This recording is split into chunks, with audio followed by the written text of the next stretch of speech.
Hello student, एक बार फिर से आपका इस खूबसूरत से यूट्यूब चैनल पर स्वागत है। मैं आपका अपना ब्रजेश जादौन, फिजिक्स लेक्चरर। अपन आज बात करेंगे गाउस लॉ के एप्लीकेशंस के बारे में। गाउस लॉ अपन ने पढ़ चुके हैं। गाउस लॉ के बाद में अपन ने गाउस के 3 एप्लीकेशंस पढ़े हैं, जिसमें पहला था हमारे पास अनंत रेखीय आवेशित चालक तार, infinite linear charge. Okay, second था हमारे पास में एक सीड थी, और सीड जो थी वो कैसी थी हमारे पास में, नॉन कंडक्टिंग थी, और एक थी कंडक्टिंग। अगर देखा जाए सीबीएसई के अकॉर्डिंग अपने 2 गाउस के एप्लीकेशन कर लिए। अकॉर्डिंग टू आरबीएसई सिलेबस अपन ने 3 गाउस के एप्लीकेशन कंप्लीट कर चुके हैं। अब चलते हैं अपन नेक्स्ट वाले पर। देखो, 2 चीज़ें होती हैं। सबसे मैं को थोड़ा सा आपको बताता हूँ। सबसे पहला जो एप्लीकेशन आपने पढ़ा वो था लीनियर चार्ज के लिए। इसकी जो वैल्यू आई थी, ई आया था 2k लैम्बडा अपॉन आर, और यहां पर देखा था कि ई प्रोपोर्शनल होता है 1 अपॉन आर के। ओके, दूसरी कंडीशन अपन देखी थी, सीड थी हमारे पास में।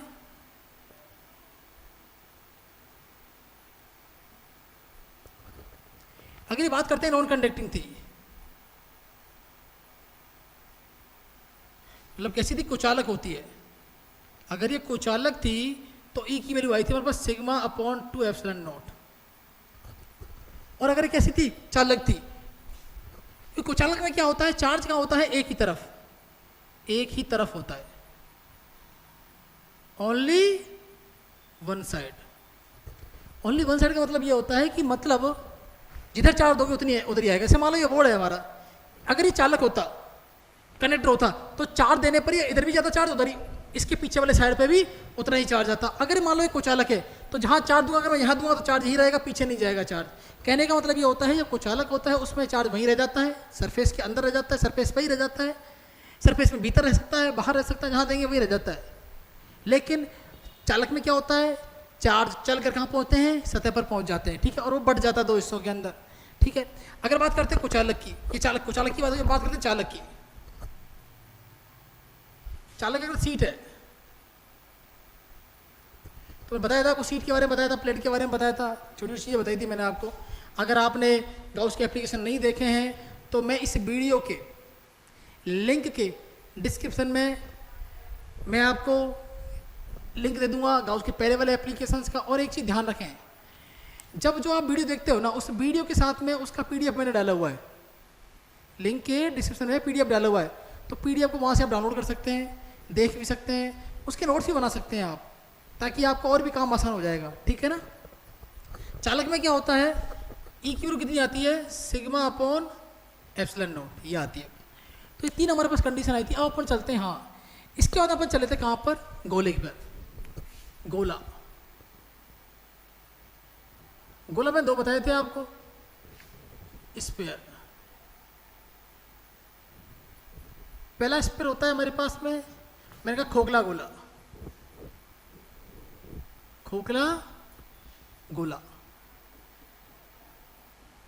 एक होता है ठोस गोला, एक कैसा होता है, ठोस गोला। एक कैसा गोला होता है, खोखला गोला होता है।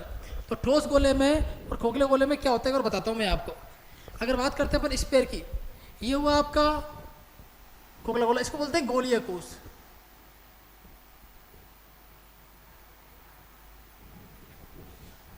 और इसको चालक गोला बोल देते हैं।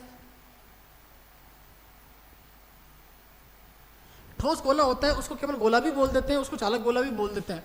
परंतु अपन बात करते हैं खोखले गोले की। खोखले गोले की बात होती है उसको बोलते हैं गोलीय कोश, इसको इंग्लिश में बोलते हैं स्फेरिकल सेल।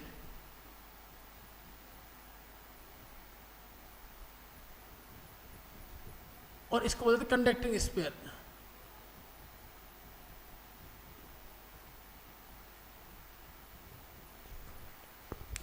अब दोनों में डिफरेंस क्या है, दोनों में कोई डिफरेंस नहीं है। अगर दोनों चालक हैं तो चालक की कंडीशन होती है कि चालक में चार्ज कहाँ आता है। अगर मान लो चार्ज मैंने कमरे में छोड़ दिया, वो कहाँ जाएगा, लौट कर दीवार पर जाएगा, क्योंकि रुकने के लिए जगह नहीं है अंदर, फोर्स नहीं लगा सकता। फोर्स लगेगा तो करंट जनरेट होगी, जबकि ऐसा होता ही नहीं है। किसी कनेक्टर के भीतर क्या होती है, इलेक्ट्रिक फील्ड क्या होता है, 0 होता है। फोर्स क्या होता है, 0 होता है। तो सारा चार्ज कहाँ चला जाता है, सरफेस में चला जाता है। अगर ये चालक है,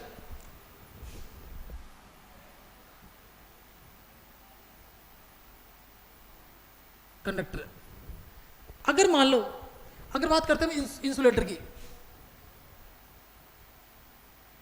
मैं थोड़ी सी फीलिंग दिलाऊंगा आपको।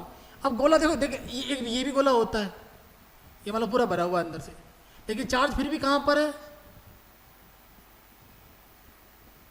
सरफेस पर है।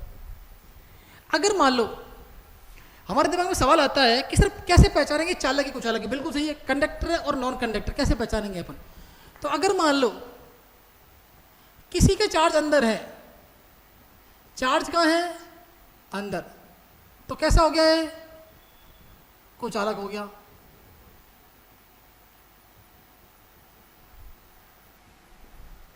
नॉन कंडक्टिंग मतलब इंसुलेटर हो गया।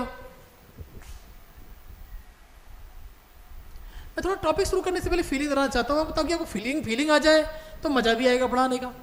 अब इस पर चार्ज कहाँ देखो? सरफेस पर। और सरफेस पर चार्ज किस में आते हैं? कंडक्टर में आते हैं, क्योंकि सारे चार्ज कहाँ जाते हैं? लौट कर सरफेस पर आते हैं। अगर मान लो मैंने प्लस चार्ज यहाँ छोड़ दिया, इस पर फोर्स लगाएगा, ये ऐसे लगाएगा, ये ऐसे लगाएगा, और जितना ज़्यादा फोर्स लगता है रिपल्सिव फोर्स का, अब यहाँ पहुँचता है, यहाँ पहुँचता है, यहाँ पहुँच जाता है, यहाँ पहुँच कर रुक जाता है, और कहाँ जाता है वो? सरफेस पर बाहर आ जाता है। अंदर नहीं, कहाँ आता है वो? सरफेस पर बाहर आता है। तो ये क्या हो गया? चालक हो गया। अरे यार फर्क नहीं पड़ता, ठोस है खोखला, कोई फर्क नहीं पड़ता। आपको केवल एक चीज याद रखनी है, अगर मान लो चार्ज भीतर है, चार्ज अगर भीतर है तो कैसा है? ये कुचालक है, नॉन कंडक्टिंग है, इंसुलेटर है। पॉइंट को दिमाग में सेट कर लें। अगर चार्ज अंदर है तो वो नॉन कंडक्टिंग है, और चार्ज सरफेस पे तो वो कैसा है? चालक है। ठीक है, अब हमारा गाउस का एप्लीकेशन शुरू करते हैं। हेडिंग है समरूप आवेशित अचालक या कुचालक गोले के कारण विद्युत क्षेत्र की तीव्रता। Electric field intensity due to uniformly charge non conducting sphere. मैं शुरू करता हूँ, नॉन कंडक्टिंग स्फीयर बनाते हैं आपके लिए पहले तो, फिर थोड़ी सी फीलिंग दिलाएंगे आपको।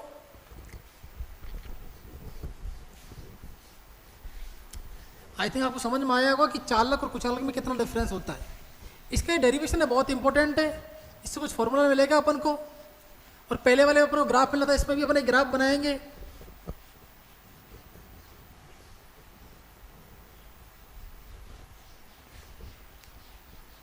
अब सीबीएसई के अकॉर्डिंग अगर देखा जाए तो यहाँ देखें हमारे पास जो एप्लीकेशन नंबर है वो 4 है, और आरबीएसई में कौन सा एप्लीकेशन हो जाएगा? एप्लीकेशन नंबर हो जाएगा हमारे पास में 5। तो आप हेडिंग देखें, हेडिंग के साथ में अपना डेरिवेशन शुरू करते हैं। तो सबसे पहले हमारे पास में कुचालक गोला,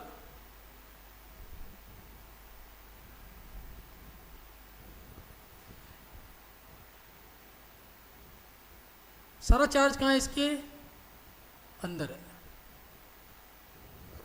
ठीक है, अब देखो इसका मैंने एक सेंटर पॉइंट मान लिया, ये वाला, ये जो डिस्टेंस है इसको मैंने कहा कैपिटल आर। क्या कहा? Capital R. अब वही कंडीशन आपको इलेक्ट्रिक फील्ड इंटेंसिटी निकालनी है। कहाँ निकालोगे? एक बार बाहर निकालोगे, एक सतह पर निकालोगे, एक अंदर निकालोगे। बिल्कुल सही है। तो एक बार पी पॉइंट आपका यहाँ आएगा, पी पॉइंट जो बाहर रहेगा। एक पी पॉइंट कहाँ आएगा? यहाँ आएगा आपका। एक पी पॉइंट कहाँ आएगा? इसका अंदर आएगा। तो बात समझ में आ गई? ओके, कैसा? अच्छा, इस पर टोटल चार्ज कितना दिया अपन ने? क्यों दिया? चार्ज कहाँ गया? इसकी वॉल्यूम में, आयतन में। अब वॉल्यूम के लिए क्या होता है आपको पता है? क्या होता है बताओ? Rho equal to Q upon V. ये होता है आयतन आवेश घनत्व। आयतन आवेश घनत्व, वॉल्यूम चार्ज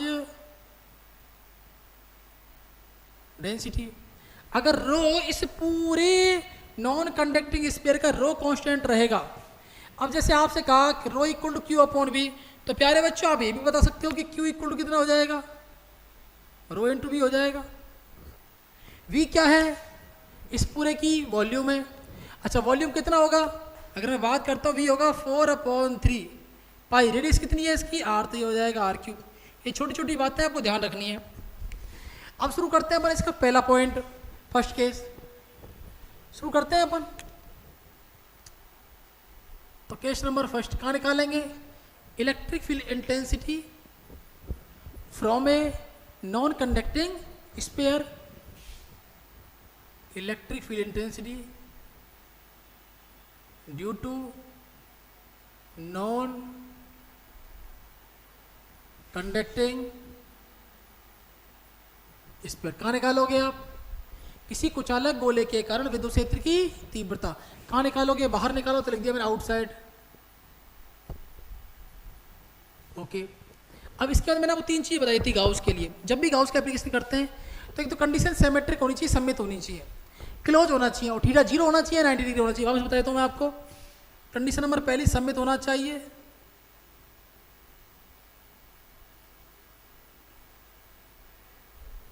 कंडीशन नंबर दूसरी, थीटा या तो 0 होना चाहिए, थीटा कितना होना चाहिए? 90। और थर्ड कंडीशन कैसा होना चाहिए? बंद होना चाहिए, बंद पृष्ठ होना चाहिए। गाउसीय बंद पृष्ठ, गॉसियन क्लोज सरफेस। तो दिमाग में आता है कि इलेक्ट्रिक फील्ड एनर्जी कहाँ निकालें? बाहर निकालें। और बाहर के लिए हमारे पास एक कंडीशन है यहाँ पर कि स्मॉल आर बड़ा हो जाएगा आपका कैपिटल आर से। स्मॉल आर बड़ा हो जाएगा कैपिटल आर से। अब देखो मैं इसको एक बार साफ कर देता हूँ थोड़ा सा, यहाँ थोड़ा सा डायग्राम बनाएंगे अपन एक बार। चलो, अब मान लो हमने बाहर एक पॉइंट माना P, और P कहाँ मान लिया अपन ने? यहाँ मान लिया, मान लिया।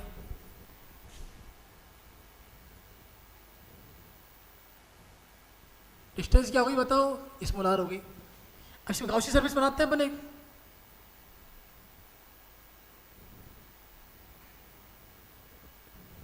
बनाई गाउसी सरफेस। ये क्या है बताओ मुझे? ये है गाउसीय पृष्ठ। सब बोलेंगे एक बार, गाउसीय पृष्ठ, गॉसियन सरफेस। क्या है? Gaussian surface.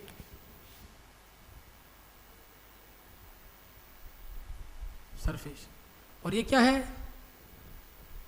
कुचालक गोला। क्या है भाई ये क्या है? कुचालक गोला है अपने पास में, नॉन कंडक्टिंग स्फीयर। अब यहाँ P पॉइंट है, ये सेंटर पे, सेंटर का पॉइंट हो गया R।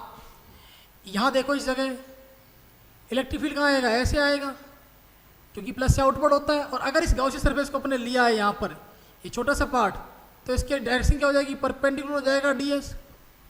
Area vector, what is ds? ds is area vector of this Gaussian surface, smallest part ds। Direction कहाँ होती है? परपेंडिकुलर होती है। कहाँ होती है? परपेंडिकुलर। कहाँ होती है? आउटवर्ड डायरेक्शन में होती है। ठीक है ना, ये पहले बता चुका हूँ मैं आपको। तो यहाँ देखो थीटा कितना आ जाएगा हमारा? 0 डिग्री। मतलब मैं कह सकता हूँ E पैरेलल ds। शुरू करें अपन। सबसे पहला वाला पार्ट निकालते हैं। According to Gauss law, according to Gauss law, phi equal to Q upon epsilon naught. Equation number 1 Gauss के नियम से, सही है। बंद पृष्ठ निकलने वाला कुल flux, net flux passing through the closed surface. बंद पृष्ठ से निर्गत कुल फ्लक्स,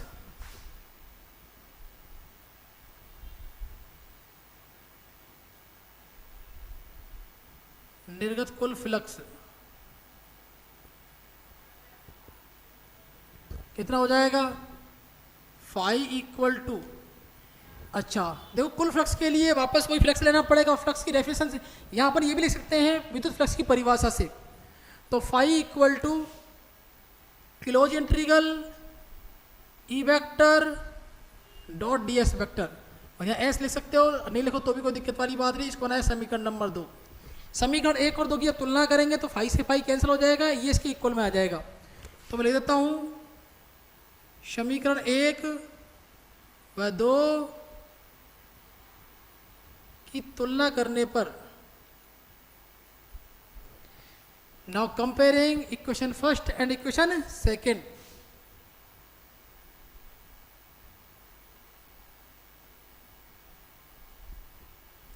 तो कंपेयर करेंगे तो ये आ जाएगा यहाँ पर phi E vector dot D S vector equal to आ जाएगा Q upon epsilon not. Question number 3। अब इसको अपन आराम से खोल सकते हैं, मतलब खोलेंगे नहीं खोलेंगे, खोल सकते हैं। ई vector dot D S vector, दोनों खोलेंगे तो ये आ जाएगा ई D S cos theta, theta कितना है 0 डिग्री है, तो ये बनेगा मेरे पास ई डी एस। शुरू करते हैं आगे यहाँ से, इसको अपन खोलेंगे तो ये बनेगा E D S cos theta.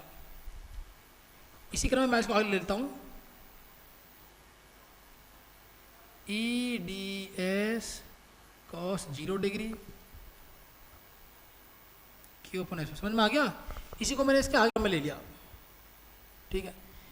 ये देखो ये कॉस 0 कितना होता है 1 होता है, तो यहाँ से क्या आ जाएगा ई डी एस, ई डी एस ये 1 हो गया, 1 into D S, D S into ई डी एस। ओके, ये आ गया क्यू अपन एप्सिलॉन नॉट। अब देखो ई क्या है हमारे पास कांस्टेंट है, मैं वापस बता रहा हूँ ई क्या है हर जगह हमारे पास कांस्टेंट, यहाँ ई यहाँ पर ही हर जगह ई कांस्टेंट है, ई चेंज नहीं होने वाला। चेंज ओनली क्या होता है आर होता है पूरे फंक्शन के अंदर, ठीक है ना। बाकी सारी टर्म कैसी रहती है कांस्टेंट रहती है प्यारे बच्चों। ई को मैंने बाहर निकाल दिया, ई कांस्टेंट है, क्लोज इंटीग्रल लगाया, डीएस लगा दिया, क्या आया यहाँ पर क्यू अपॉन एप्सिलॉन नॉट आया। अब क्या होगा अपन डीएस को मैंने बार बार बढ़ा हुआ है, डीएस क्या है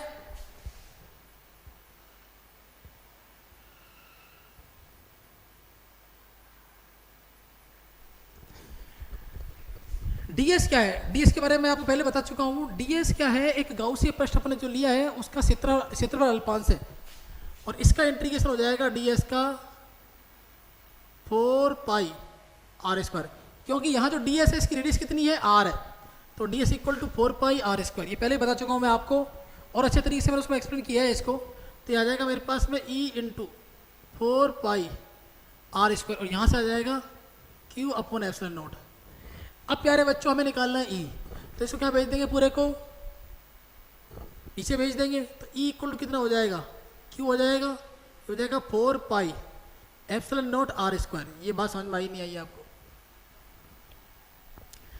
ये पार्ट वैसे ही है जैसे अपन ने पढ़ा था स्फेरिकल सेल के लिए, गोलीय कोश के लिए, पूरा डेरिवेशन वही है, लेकिन अब चेंज आना शुरू होगा यहाँ पे अपन को। इक्वेशन नंबर 1 आई, कोई दिक्कत नहीं, सेकंड अपन निकाल दी, थर्ड अपन निकाल दी, इसे निकाली अपन ने, इक्वेशन नंबर 4 हो गई है। इलेक्ट्रिक फील्ड इंटेंसिटी, अगर इसका देखें अपन, ये कांस्टेंट कर देते हैं, ये सब कांस्टेंट कर देते हैं, ये आ जाता है E proportional to 1 upon are square. और ग्राफ बनाए इसे, तो ग्राफ इसकी कैसे बनेगी बच्चों, अगर ये ई है और अगर ये आर है,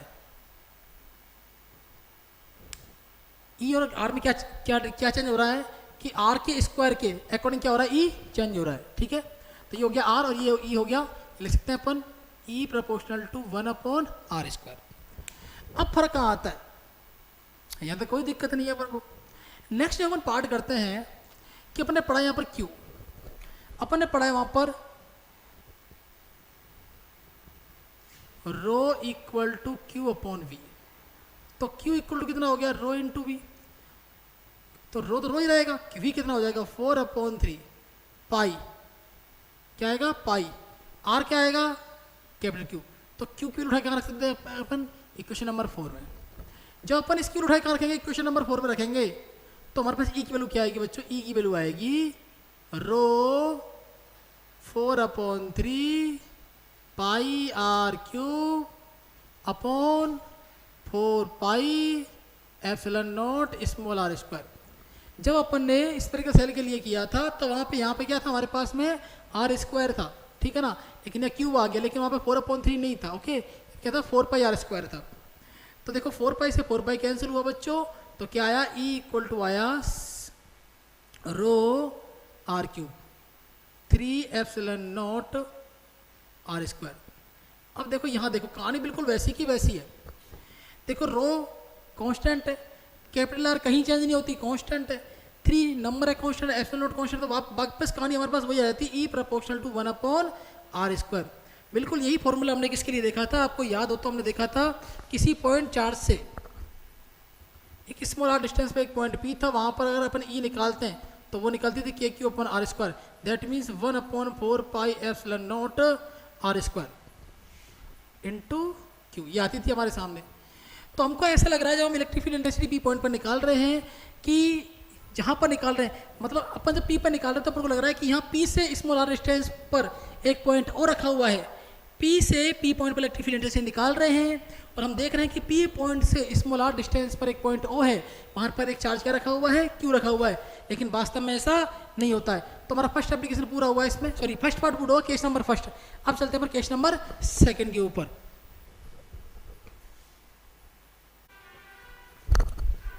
हाँ बच्चों, तो केस नंबर सेकंड अपन निकालने वाले हैं कहाँ पर, electric field intensity due to non conducting sphere at surface. कहाँ पर आ जाएंगे अपन, सरफेस पर आ जाएंगे। कहाँ आ जाएंगे बच्चों, सरफेस पर आ जाएंगे और सरफेस पर निकालेंगे अपन इलेक्ट्रिक फील्ड इंटेंसिटी। तो ये देखो अपन कहाँ आ गए, सरफेस पर आ गए। किस सरफेस पर आना है, नॉन कंडक्टिंग स्फीयर की सरफेस पर आना है। सरफेस से बिल्कुल बाहर आ जाएंगे, जस्ट थोड़ा सा बाहर। ये देखो अब कहाँ आ गए अपन, यहाँ आ गए, इसके जस्ट ऊपर आ गए। कई बार टीचर जब पढ़ाता है तो वो थोड़ा सा दूर लेता है ताकि आपको क्लियर हो जाए। मैं भी वही बता रहा हूँ आपको, थोड़ा सा इसके ऊपर ही होता है लेकिन थोड़ा सा अपन दूर लेके चल रहे हैं इसको। ये आ गया।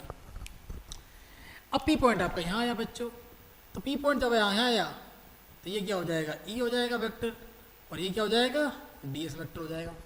कहानी बिल्कुल सेम रहेगी, लेकिन एक चीज़ आप याद रखना कि जब सरफेस की बात करेंगे तब स्मॉल r इसके इक्वल हो जाएगा, कैपिटल R के इक्वल हो जाएगा। पूरी कहानी वही है, पूरी कहानी वही है, बस पूरे डेरिवेशन में एक चीज़ चेंज हुआ है कि स्मॉल r किसके इक्वल हो जाएगा, कैपिटल R के। तो ये सब कुछ सेम है, ये कहानी पूरी, ये कहानी बिल्कुल एज इट इज है। जब अपन इक्वेशन नंबर 4 पर इक्वेशन नंबर 5 पर पहुँचते हैं तो यहाँ क्या कर देते हैं अपन, इक्वेशन नंबर 4 में, इक्वेशन नंबर जो 4 है, in equation 4 small r equal to capital R, और वही क्या करते हैं अपन इक्वेशन नंबर 5 में कर देते हैं कि जैसे ही स्मॉल r की जगह कैपिटल R रखेंगे तो हमारे पास समीकरण 4 और 5 में स्मॉल r की जगह कैपिटल R पुट कर देते हैं, तो E आ जाएगा मेरे पास Q/4 pi epsilon not capital R square.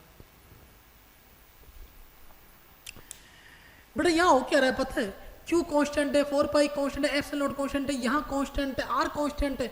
मतलब ये पूरी इलेक्ट्रिक फील्ड इंटेंसिटी सरफेस पर जो आई है वो कैसी है, कांस्टेंट है, ना वो घटने वाली ना वो बढ़ने वाली है। तो सबसे ज़्यादा इलेक्ट्रिक फील्ड इंटेंसिटी कहाँ होती है, सरफेस पर होती है। कहाँ होती है, सरफेस पर होती है। आपको मैंने पहले ही बताया था, नॉन कंडक्टिंग में, कंडक्टिंग में सेम कंडीशन है, सरफेस पर इलेक्ट्रिक फील्ड इंटेंसिटी मैक्सिमम होती है और कांस्टेंट भी होती है। दोनों चीज़ याद रखना।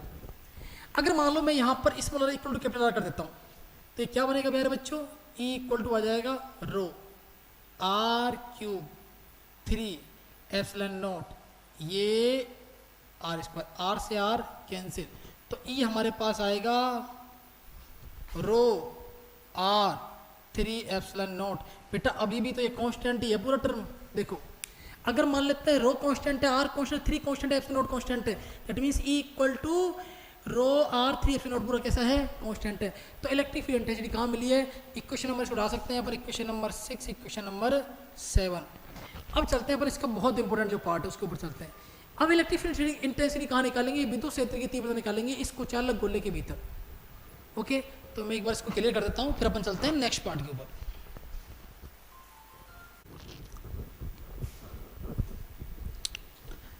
हाँ बच्चों, तो देखो अपन देखते हैं electric field intensity due to non conducting sphere, और कहाँ देखना है अपन को, इनसाइड,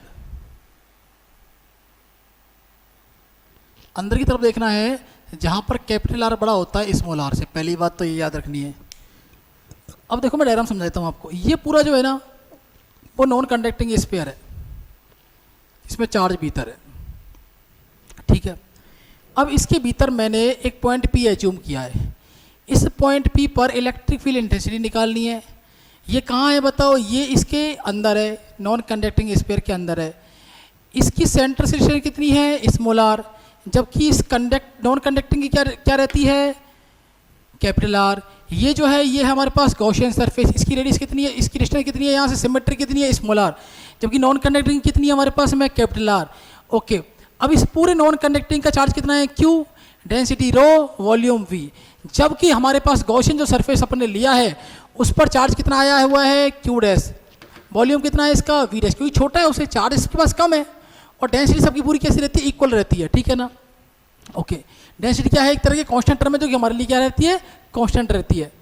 अब इससे शुरू करते हैं डेरिवेशन। तो सबसे पहले अपन शुरू करते हैं, यहाँ देखते हैं कहानी तो वही सेम है क्योंकि यहाँ पी पॉइंट निकालेंगे, इसके लिए वापस वही कहानी ई और डी एस के लिए E vector D S vector.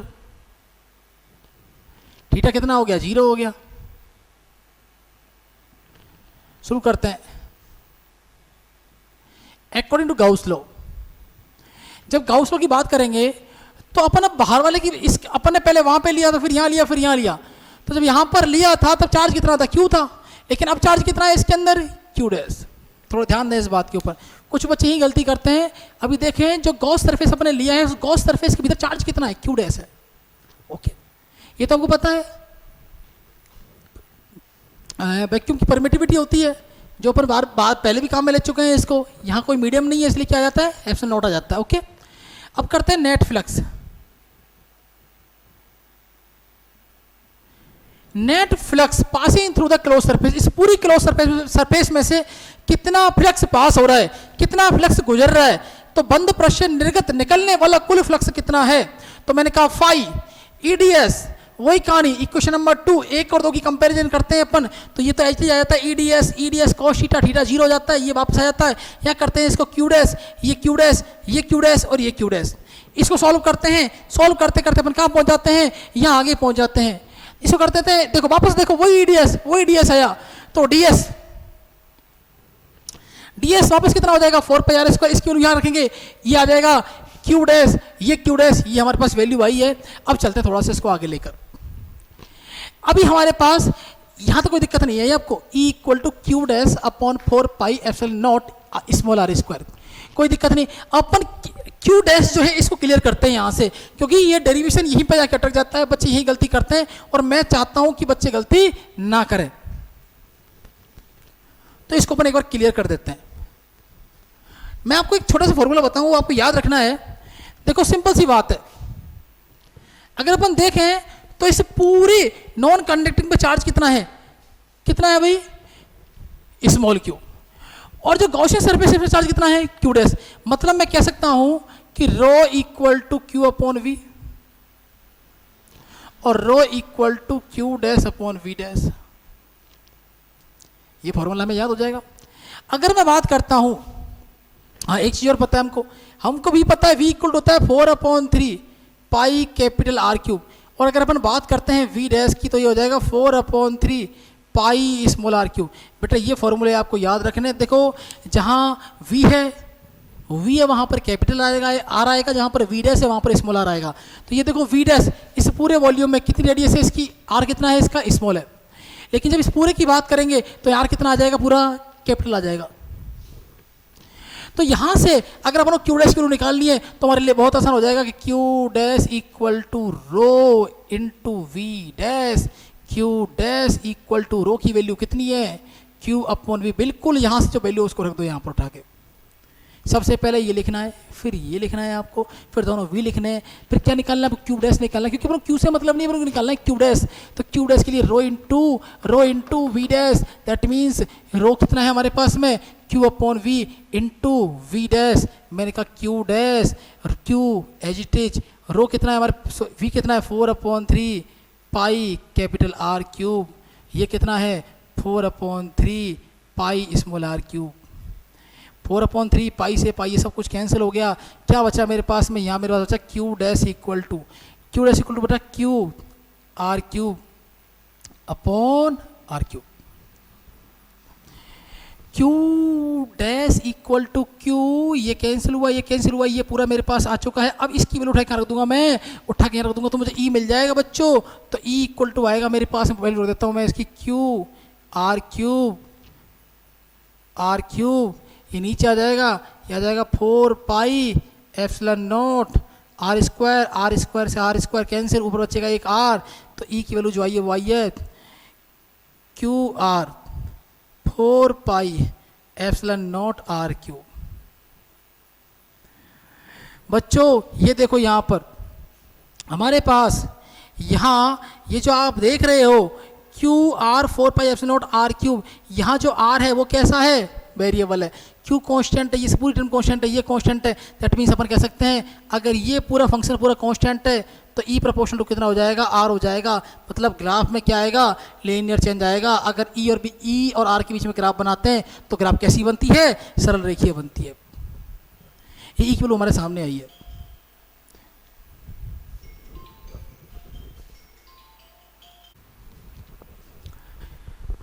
हाँ, तो हमारा लास्ट फंक्शन ये आया था, लास्ट फॉर्मूला हमारे पास ये आया था ई का, क्यू आर 4πε0 आर क्यू। इसको बनाया इक्वेशन नंबर अपन ने, देखो इक्वेशन नंबर 3rd 4th वो बन रही है, इसको क्या बनाते हैं पर इक्वेशन नंबर 5 बना देते हैं।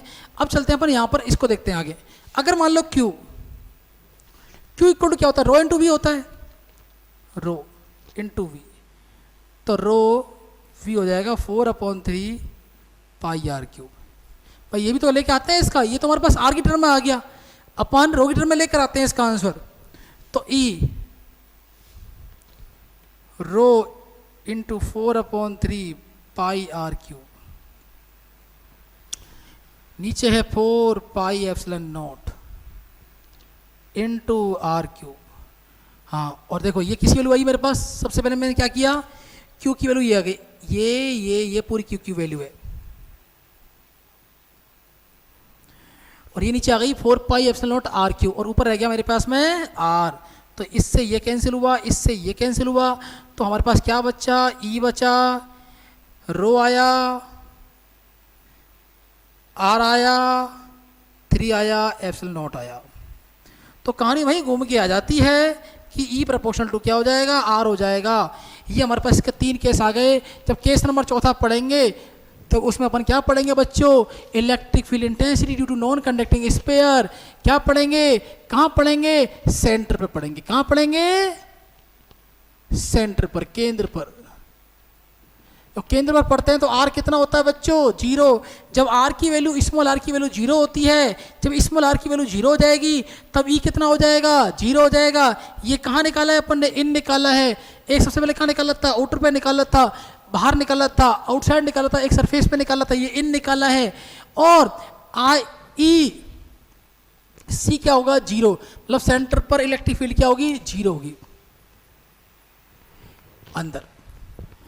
तो अब मैंने 4 फॉर्मूले आपको लिखाए हैं, 4 तरह का डेरिवेशन मैंने आपको करवाया है। अब इसे एक बार ग्राफिकल रिप्रेजेंटेशन देख लेते हैं, उसके बाद में हमारा ये टॉपिक क्या हो जाएगा, कंप्लीट हो जाएगा। ये बहुत इंपॉर्टेंट है, ये वाला और कंडक्टिंग स्फीयर वाला या स्फेरिकल सेल वाला, दोनों ही इंपॉर्टेंट टॉपिक हैं। 3 से 4 नंबर के आते हैं और बच्चे कंफ्यूज होते हैं। तो आई थिंक समझ में आया होगा आपको। और एक बार ग्राफ क्लियर कर देते हैं इसकी। अगर मान लो कोई दिक्कत आती है आपको तो आप पूछ सकते हो, कोई दिक्कत वाली बात नहीं है।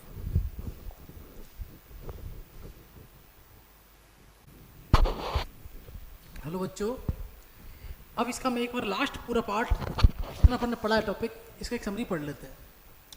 Variation of electric field E with distance r. विद्युत क्षेत्र ई और दूरी आर में संबंध बताते हैं। तो सबसे पहले ई आउट आपने जो निकाला था वो था KQ/r², इसको बोलेंगे 1/4πε0 Q/r²। और इसकी रो की टर्म में जो इक्वेशन आया था वो आया था rho R Q capital 3ε0 small r²। ये सब कुछ कांस्टेंट होने के बाद में ई प्रोपोर्शनल टू 1/r² यहाँ पर हमारे सामने आ गया। ओके, ये बाहर की बात है। ये सरफेस पर कितना आया था, KQ/r², ये कांस्टेंट होता है, ये मैक्सिमम भी होता है, मैंने लिखा हुआ है मैक्सिमम होता है। Rho R capital R 3ε0/3 small r equal to capital R। E in निकालते हैं, अंदर की निकालते हैं, तो KQ स्मॉल r/r³। इसको अपन रो की टर्म में लिखते हैं, तो rho small r 3ε0 E proportional to R. अंदर कितना होता है, सेंटर पे 0। तो ग्राफ बनाते हैं। तो सबसे पहले ग्राफ शुरू करते हैं सेंटर से। सेंटर से जैसे अपन बाहर, सेंटर पे कितना होता है, 0। सेंटर जैसे से बाहर निकलते हैं अपन, आर बढ़ता चला जाता है, आर बड़ा बड़ा बड़ा बड़ा, यहाँ पर आर, यहाँ पर जो स्मॉल आर था, यहाँ सरफेस पर आकर स्मॉल आर किसके इक्वल हो गया, कैपिटल आर के। तो जैसे सरफेस पर आता है, सेंटर पर इलेक्ट्रिक फील्ड कितना होता है, 0। सेंटर से जब सरफेस की तरफ आता है तो स्मॉल आर के बढ़ने के साथ साथ, स्मॉल आर के बढ़ने के साथ साथ स्मॉल आर बढ़ता है तो वैसे वैसे ई बढ़ना शुरू हो जाता है। वही मैंने आपको बताया है कि ई प्रोपोर्शनल टू आर। ये सेंटर की कंडीशन है, 0 पर है, देखो सेंटर की कंडीशन है। इसको समझा देता हूँ। ये हमारा क्या है, कुछ अलग बोला है, नॉन कंडक्टिंग स्फीयर है। ये गॉसियन सरफेस मैंने अंदर बनाई हुई है, एक पी पॉइंट को अपन बाहर भी मान सकते हैं, ठीक है ना। 3 कंडीशन थी, एक बाहर, एक अंदर, एक सरफेस पर और एक बिल्कुल सेंटर पर। तो सेंटर वाली तो अपन बता ही नहीं है मैंने आपको, ये सेंटर वाला मान लिया है, तो ये 0 हो गया। ठीक है, अब जैसे से अपन आगे चलते हैं, स्मॉल आर बड़ा बड़ा स्मॉल आर के बढ़ते बढ़ते जब आर बढ़ेगा तो ई भी बढ़ेगा। देखो यहाँ देखो, आर बड़ा ई बड़ा, आर बड़ा ई बड़ा, यहाँ पहुँच कर यहाँ क्या कंडीशन हो गई, ये स्मॉल आर इक्वल टू क्या हो गया, capital r. Small r equal to capital r में क्या होता है, कंडीशन कौन सी होती है, small r less than capital r, capital r greater than small r, दोनों मतलब एक ही होता है। ये कंडीशन इनकी कंडीशन है, अंदर की कंडीशन है, और अंदर में आर बढ़ाने पर स्मॉल आर के बढ़ाने से ई बढ़ता है, तो ये क्या हो गया, यहाँ पर आके कांस्टेंट हो गया, मैक्सिमम हो गया, ई कांस्टेंट हो गया, ई मैक्सिमम हो गया। ध्यान रखना, नॉन कंडक्टिंग में, कंडक्टिंग में इलेक्ट्रिक फील्ड इंटेंसिटी मैक्सिमम कहाँ होती है, सरफेस पर होती है, और मैक्सिमम होती है, कांस्टेंट होती है। फिर वापस क्या हुआ, इससे बाहर निकलना शुरू, जैसे जैसे बाहर निकलेंगे तो स्क्वायर की टर्म में डिक्रीज होगा, in a form of square decreases R E. तो वापस देखो ये कांस्टेंट हो गया, अगर इसको बढ़ाएंगे तो ये क्या हो जाएगा, घटना शुरू हो जाएगा, तो ये घटता रहे घटता रहे घटता रहे, कहाँ तो जाएगा, जब तक क्या नहीं हो जाती वैल्यू उसकी जीरो। जीरो कहाँ होगी वैल्यू उसकी, इन्फिनिटी में जीरो होगी। ये इन्फिनिटी आर की वैल्यू कितनी हो जाएगी, इन्फिनिटी। अगर आर की वैल्यू इन्फिनिटी हो जाएगी तो ये क्या हो जाएगा, 1 अपॉन इन्फिनिटी कितना हो जाए, जीरो। 1 अपॉन इन्फिनिटी कितना होगा, जीरो। तो ई की वैल्यू कहाँ जीरो होगी, इन्फिनिटी पे जीरो होगी। ये बात समझ में आ गई। ग्राफ एग्जाम में आ सकता है डायरेक्ट, 1 नंबर का 2 नंबर ग्राफ भी आ सकता है डायरेक्ट एग्जाम में।